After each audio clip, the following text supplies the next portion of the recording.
ಇತ್ತೀಚಿನ ಕೆಲವು ವರ್ಷಗಳಲ್ಲಿ ನಾವೆಲ್ಲರೂ ಗಮನಿಸ್ತಾ ಇದ್ದೀವಿ, CET ಅಂತಹ ಪ್ರವೇಶ ಪರೀಕ್ಷೆಗಳಲ್ಲಿ ಪರೀಕ್ಷೆಗೆ ಇನ್ನೇನು ವಿದ್ಯಾರ್ಥಿಗಳು ಎಂಟ್ರ್ ಆಗಬೇಕು, ಎಕ್ಸಾಮಿನೇಷನ್ ಹಾಲೊಳಗೆ ಹೋಗಬೇಕು, ಅವ್ರನ್ನ ಚೆಕ್ ಮಾಡಿ ಬಿಡಲಾಗುತ್ತೆ. ಅಂತಹ ಸಂದರ್ಭದಲ್ಲಿ ಜನಿವಾರವನ್ನು ತೆಗೆಸುವಂಥದ್ದು ಮತ್ತು ವಿದ್ಯಾರ್ಥಿನಿಯರ ಮೂಗುತಿಗೆ ಒಂದು ಟೇಪ್ ಅಂಟಿಸ್ತಕ್ಕಂಥದ್ದು ಇದೊಂದು ದೊಡ್ಡ ಸುದ್ದಿಯಾಗಿದೆ.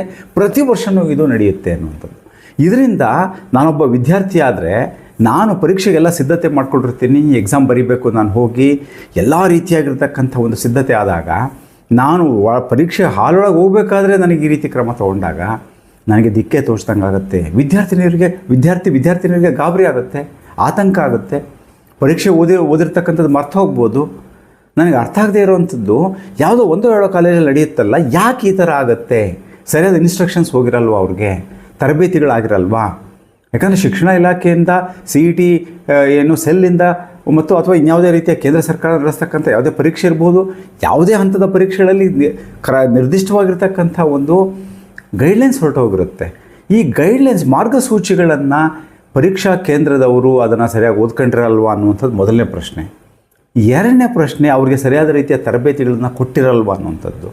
ಮೂರನೇದು, ಸಾರ್ವಜನಿಕರಿಗೂ ಈ ಗೈಡ್ಲೈನ್ಸ್ ಏನು ಅನ್ನುವಂಥದ್ದನ್ನು ಸಮೂಹ ಮಾಧ್ಯಮಗಳಲ್ಲಿ ಪ್ರಚುರಪಡಿಸ್ಬೋದು.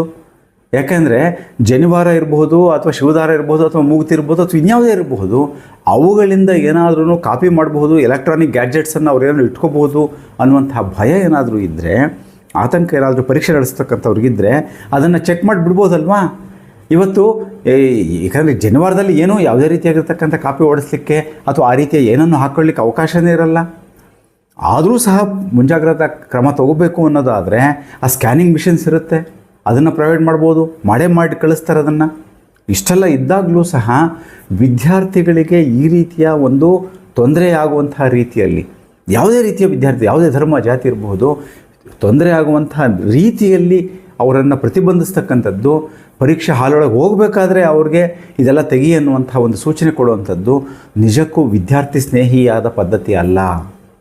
ಇದರಿಂದ ಖಂಡಿತವಾಗ್ಲೂ ವಿದ್ಯಾರ್ಥಿಗಳಿಗೆ ತೊಂದರೆ ಆಗುತ್ತೆ ಮತ್ತು ಪರೀಕ್ಷಾ ಕೇಂದ್ರಕ್ಕೂ ಅದು ಕೆಟ್ಟ ಹೆಸರಾಗುತ್ತೆ, ಇಡೀ ರಾಜ್ಯಕ್ಕೆ ಕೆಟ್ಟ ಹೆಸರಾಗುತ್ತೆ. ಆದರೆ ಈ ರೀತಿಯ ಘಟನೆಗಳು ಆಗದೇ ಇರೋ ಥರ ನಾವು ಮಾಡಬೇಕು ಅಂದರೆ ಮಾರ್ಗಸೂಚಿಗಳ ಪ್ರಚಾರ ಆಗಬೇಕು, ತರಬೇತಿ ಕೊಡಬೇಕು ಮತ್ತು ಇದು ಪಬ್ಲಿಕ್ಸ್ಗೆ, ಪೋಷಕರು ಸಹ ಕೊಡಬೇಕು, ವಿದ್ಯಾರ್ಥಿಗಳಿಗೂ ಸಹ ಗೈಡ್ಲೈನ್ಸ್ ಇರಬೇಕು.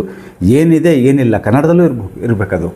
ಬಹಳ ಸಿಂಪಲ್ ಆದ ಗೈಡ್ಲೈನ್ಸ್. ತುಂಬ ಎಷ್ಟೋ ಸರಿ ನಮ್ಮ ಗೈಡ್ಲೈನ್ಸ್ ಹೇಗಿರುತ್ತೆ ಅಂತ ಹೇಳಿದ್ರೆ ತುಂಬ ದೀರ್ಘವಾದ ಗೈಡ್ಲೈನ್ಸ್ ಇರುತ್ತೆ, ಅದು ಓದಲಿಕ್ಕೆ ಸಹ ಎಷ್ಟೋ ಕಷ್ಟ ಇರುತ್ತೆ. Thank you.